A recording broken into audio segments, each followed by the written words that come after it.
Ana Henriquez is with us today, and she's going to share how an afternoon of yard work changed her life. Ana is a wife, mother, real estate agent, and more importantly, she is a young woman who survived breast cancer, and she has many messages for our young women. Ana says if she can get it, anyone can get it, and you need to be aware and be your best advocate. When you subscribe to our show, you help us grow.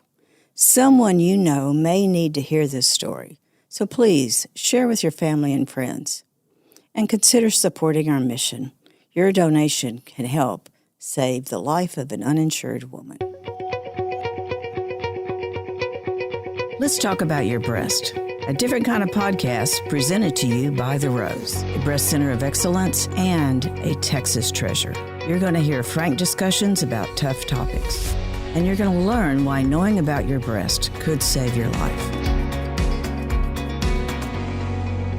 Thank you so much, Ana, for being with us here today. And I'm just delighted that you're going to be talking about what it's like to be a younger woman who's gone through the breast cancer experience. And I've been fascinated by your story ever since I heard it. So tell us a little bit about your diagnosis, how you found the cancer, and what was going on then. Well, thank you, Dorothy, for having me. I love to share my story just because it sends a message to everyone, to every woman out there. I was diagnosed during COVID. Actually, it was November of 2020. I was 38 years old, so very young. It was tough. It was something that, unexpected. Mm-hmm. So it just it hit differently. So how did you actually find you had a lump in your breast? We were doing some yard work. My family, we were out, and, I went out with my son to go buy some bag of mulch, and I accidentally hit my breast. And when I hit my breast, it was pretty hard, the hit that I took. But you were kind of showing off, showing your son that you could pick up that bag of mulch. Yeah, I love that part of it. I was being a little tough, a little batty. But, I hit myself, and, I was like, oh, my God, that hurt. And once I got, back to the house, I was like, well, that was painful. Let me keep an eye on it. The next day, a couple of days later, I started touching myself just because of the hit that I took. Mm-hmm. And there was a lump. And I was like, okay, this is weird. I told my husband to touch it and see if it felt, what I felt. And he's like, yeah, that needs to be checked. You need to go in. Now, did cancer come immediately to mind? It didn't. Right there, it didn't. Throughout the days, I started thinking more. Mm-hmm. And, once I had the appointment, it was more real. And once I saw a change in my breast, it was more real. I was Googling, and it's bad to Google all the symptoms because that's when it hit, like this might be cancer.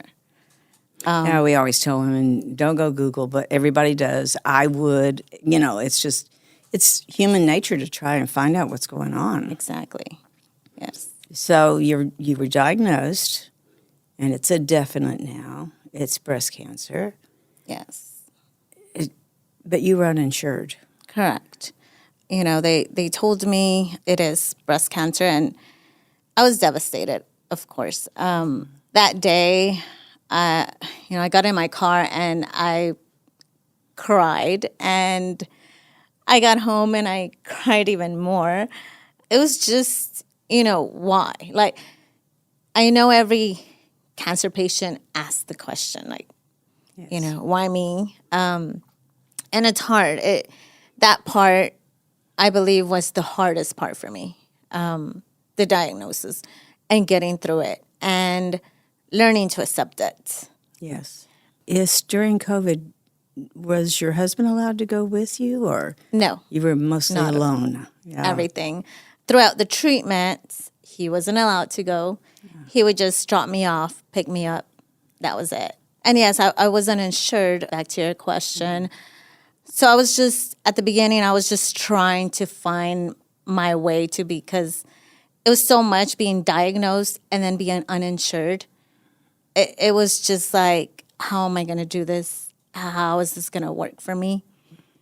And trying to find somebody that could help me, or some type of foundation.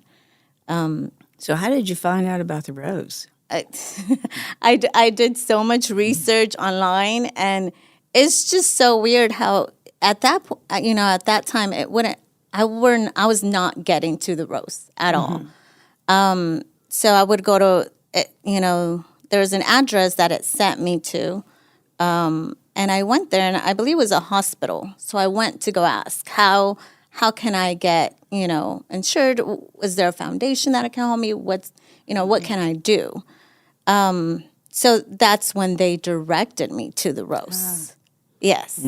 So thankfully, by the grace of God, I came here, and I mean, y'all guided me through the whole insurance process.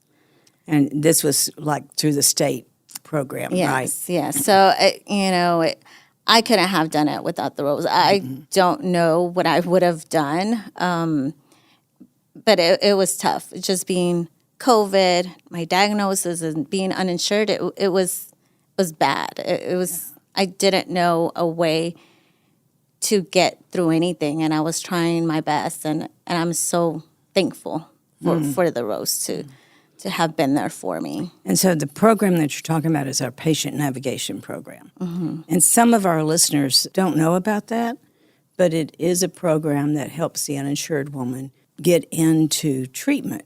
And like you said, there's not a lot of programs out there. There's not a lot of foundations. Medical care is very, very expensive. Exactly. And we are so proud of our navigators. But did they help you with understanding what was going on with you? They did. And, once I got with the insurance and everything, it made my life a little bit easier on that aspect. They did help me, and they had classes to come in with other young women like me. And I think at that time, I was just I wanted my own space. I wanted just to get through it and just block off everything. But y'all do have that program where, you can talk to other women just like me and go through that phase and get more information as well. So that was very helpful as well. Were you able to talk to your husband easily about what was happening to you? Yes, he was a big support. He actually went bald for me. Oh. Yes. Really? Yes, so that part was really hard for me too, just because I knew I was eventually going to have to cut my hair, and I was going to lose it all. But I just didn't want to do it yet. I was procrastinating on doing it. And there was the point where, the day before my first haircut, I was like, I'm just going to go get my haircut. I was my hair was falling like crazy. So I had to get it done. This was between my first and second chemo. So it was already falling out. But I thought I was Wonder Woman, of course, that it wasn't going to fall out and it wasn't going to happen to me, just like breast cancer. I thought it wasn't going to happen to me, but it did. It fell off. And I actually have a picture where, I got out of the shower before my haircut, and my hair's in a big tangle, like a big ball of tangle. And I was just so overwhelmed. And I am like, oh my God. I was about to cry in that face, and I was just like, okay, well, let me just get to my hairstylist, and she can shop it off. So I went, and she's like, oh my God, what happened? And it was just, now it's just funny because, you see, I have that picture where, my hair is just, in a big ball of tangle. And, she went and she cut it and she did her thing, and it looked really nice. It looked beautiful, the haircut that she gave me. But a couple of days later, I shaved it off because it as it was falling. I couldn't keep it. So, who helped you with that? My husband. Yeah, yeah. Yeah, my husband. There was a day where I'm like, let's do it. And at that point already, I had already accepted that I was going to lose it. I had already accepted my diagnosis. So I'm like, yeah, I'm ready. Let's do this. And so many survivors have told me that day of realizing the hair is going to go is almost as hard as the diagnosis day. it is. Yeah. It is. And I tried wearing wigs. Maybe I tried one time. And I'm like, no, this is not for me. Mm-hmm. I would just wear wraps. Mm-hmm. I would just wear cute wraps or little hats or caps. And that was me. Like, that was the real me. I didn't want to hide myself from my reality. And how did your children handle all of this? My little one, he would always hug me, kiss my little bald head. And the other ones, they accepted it, They knew it was going to happen. We sat down, and my husband sat down and talked to them. He probably thought it was just easier for him to do it than me to do it. Oh, interesting. Yeah, so they sat down, and he talked to them, and he told them what was going to happen, what to expect, and pretty much to make my life easier. Oh, yeah. Just because, that whole process was going to be just, bad. It was going to be, a tough chapter in my life, pretty much. So what were you most afraid of during that time? Of course, what every woman thinks of not making it. Right. Of... And your children are how old then? Well, he's, I think my little one was 3 at that time, or 4. Yeah, 4. He was 4, so he was the little one. So I would never talk to them of my anxiety or my, of me being scared. I always put a tough face on. Never did I let them, see the real me. Or I think never did I tell anybody how, to the world I was okay. I was going through my battles inside me. That's hard to do. It is. It is. And I would cry, of course, on my own. Mm-hmm. And I would ask God, every time. And I knew I had to stop saying, why me, why me? I knew I had to stop saying that. And I got to a point where I was okay with it. I understood that if he gave me this battle was because he knew I could win it. That is huge. Yes. Yes. And throughout my whole diagnosis, I kept being me. I kept working.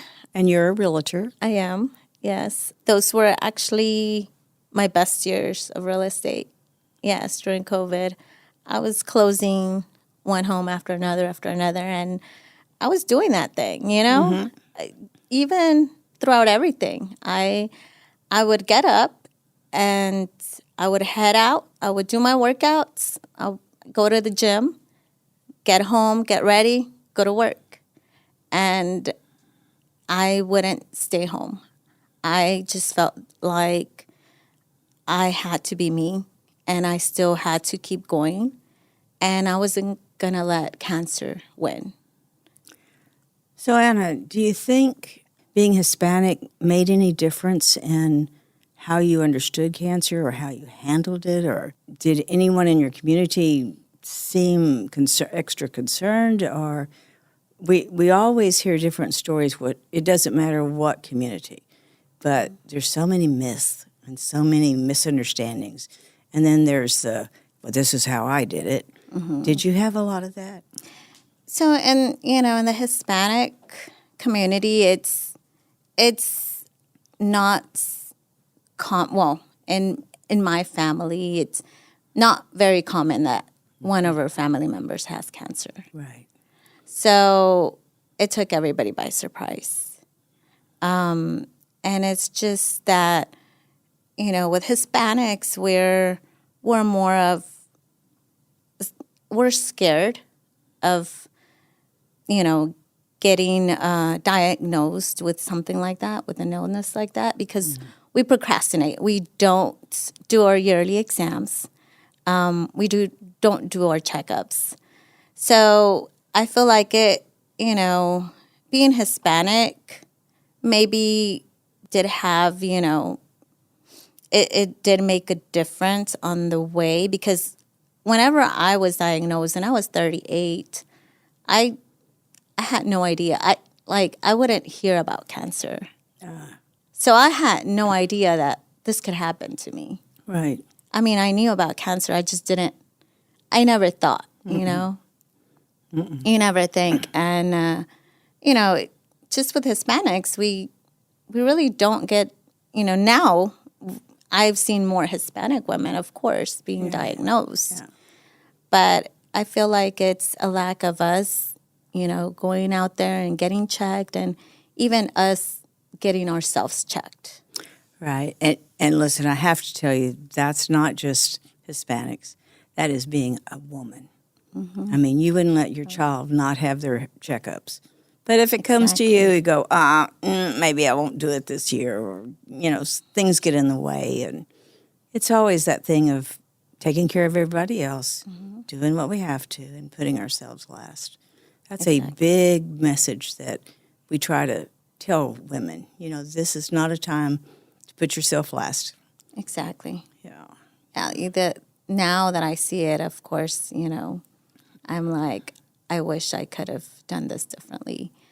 But being the way I found it, I really thank God. I know it was a miracle, because I wasn't getting checked. Right. You weren't doing your monthly checks or any of that by yourself. Yeah. Yep. So, yeah, that was a miracle. Yeah. And with life, just work and everything, you don't check yourself. So it's not there like as whenever you're a kid that you're getting checked up.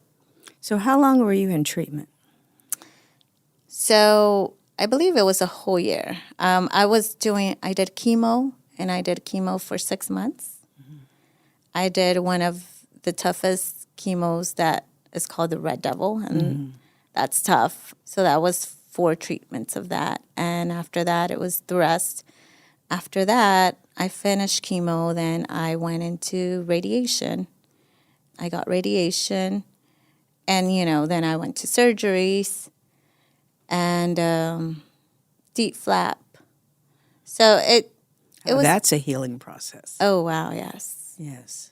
I think out of everything, the chemo, the first chemos are tough.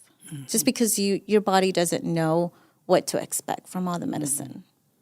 Well, it's an invasion anywhere you go. Exactly. Yeah, they are tough.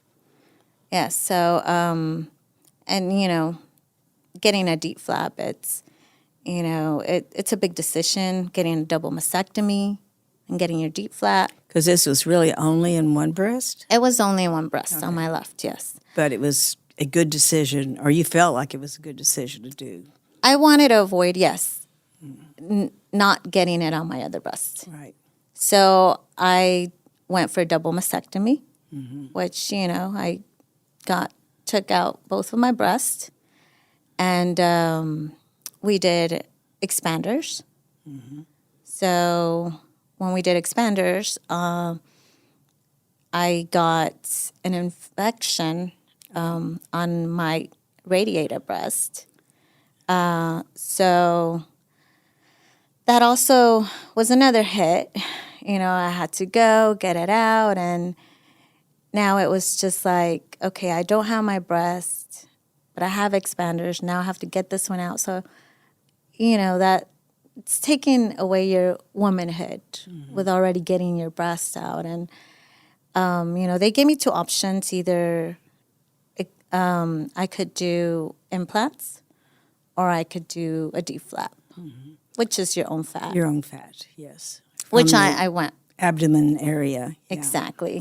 Doing your abdomen and putting it in your breast, and just using your own your own tissue, which I thought it was a better choice for me. I didn't want to do implants just because I had already gotten an infection on. Yeah. So I didn't want to do that. I didn't want to have a foreign item in my body. Which is very, very common, the infections and the other things. And I think that's why I appreciate so much our guest being so honest about here's what really happens, when you're going through treatment. A lot of women are totally unprepared, of course. They've never had that. But I think hearing that someone else had to deal with it. So, Anna, how did you say goodbye to your breast? I was ready. I felt like, okay, you tried to kill me, so this is it. I didn't really have a party because I know some survivors do have like a little party for them. But I was ready to just let go. And it was tough, like waking up and seeing yourself without them. It was tough. I did cry because I told my husband, I'm not the same. And, he motivated me. He's like, no, you're perfect. You did this. This is what needs to be done. So it doesn't make a difference on how I see you. Mm-hmm. It sounds like he was a really strong support system for you. Did you ever worry about him? And what he might be going through, what he might be thinking? I did. I told him that he really, I understood if he wanted to, drop the towel. But he's like, no, I'm going to support you. That's a hard conversation to have. Yeah. Oh, my gosh. Yes, because he doesn't really talk much about his emotions, but I knew just seeing how I looked was not very, appealing. But he's like, no, we're in this together and we're going to make it. So big comfort. Mm-hmm. Yeah, definitely. Absolutely. He was. Yeah. And throughout the whole, treatment, he was. From start to finish. Yes. As a younger patient, and a really younger patients, this is different. It's not, we don't expect it. Do you feel like your physicians treated you any differently than they might have an older patient? They did really good. I loved all my physicians. My oncologists, the whole, hospital team. Mm-hmm. They were really great. Did they help you with alleviating some of your fears? And yeah, they said this is more common because now you're seeing younger women get diagnosed. I mean, even in 28, even so they did, they did alleviate me with some of that. Right. And I know I know that you have a message for young women, but what would be the most important thing that you would want any young woman to know that's facing this? Just to pay attention to your body, to check yourself. Life is busy as it is, but you have to pay attention to your body. That's my biggest message because cancer had been with me for a while. And, as my doctor said, it's probably been 2 years that you've had it. Ooh. I was diagnosed with stage 3. Ooh. So it had been there. And I hadn't paid attention to myself. I hadn't checked myself. Which was not uncommon. You're young. You're invincible. I mean, you have other things happening in your life, right? Superwoman. I mean, that is not that's our normal way of being. And you had so many other responsibilities. Have your priorities shifted any since you're now how many years out? So that happened in 2020. So yeah, 4 years. Yeah. And has your priorities changed? Have you found yourself looking differently at life? Or Definitely. I live life more. I enjoy life more. Ooh. Before I was skeptical and I would think twice of going on a trip, and now it's like, you know what? I'm gonna go. I'm gonna see the world, and life is not promised.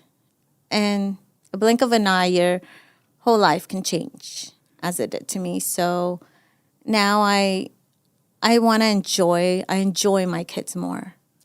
I spend time more with my kids. And you find yourself still working, though? I do, yes. But it's not your whole life. Correct. Right. I don't, I don't say, you know what, no, I can't go on a trip.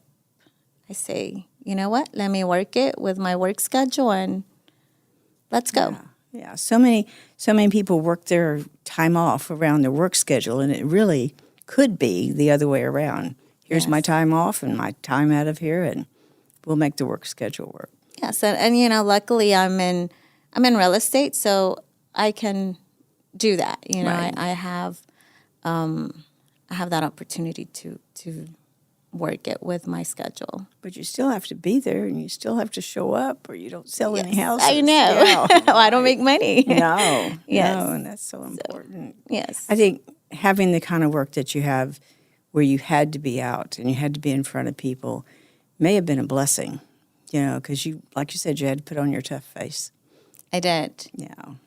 I did. And, clients that, repeatedly clients that I had, now would see me with a scarf on my face, in my head. And it was, like, what happened? And, and they would always motivate me too. So my clients understood. What was the best thing they said to you? You're strong. You can beat this and more. So many times people don't know what to say, but those are important Yes. words. Yes. And you're still under surveillance? I mean, you still have regular testing Yes. every 6 months now? Or you? Okay. Every 6 months, yes, I am. They did give me 5 years. So after 5 years, I'm on the clear. You're almost there. I know. Yeah. And are you anxious anytime you go for your follow-up? Not. I don't want to. I try to stay positive, and I'm staying positive Yes. because I see it as, if God gave me another opportunity at life, then He did it for a reason. That's such a good message, Anna. Yes. Thank you so much for being with us today. Thank you for being so candid and sharing your story. I know there's going to be other women that hear this that are going to be motivated just to keep going. Yes, thank you, Dorothy. And, like what I tell every woman, just keep going. It's going to all pass. You think that life is still at that point of your diagnosis throughout treatment, but 4 years later, you'll look back and it's going to be gone. Cancer did not define you. You weren't going to be always dealing with that cancer. Yes, that is so important. Correct. So important here. Well, thank you again. Thank you. Thank you for joining us today on Let's Talk About Your Breasts. This podcast is produced by Speak Podcasting and brought to you by The Rose. Visit therose.org to learn more about our organization. Subscribe to our podcast, share episodes with friends, and join the conversation on social media using hashtag Let's Talk About Your Breasts. We welcome your feedback and suggestions. Consider supporting The Rose. Your gift can make the difference to a person in need. And remember, self-care is not selfish. It's essential.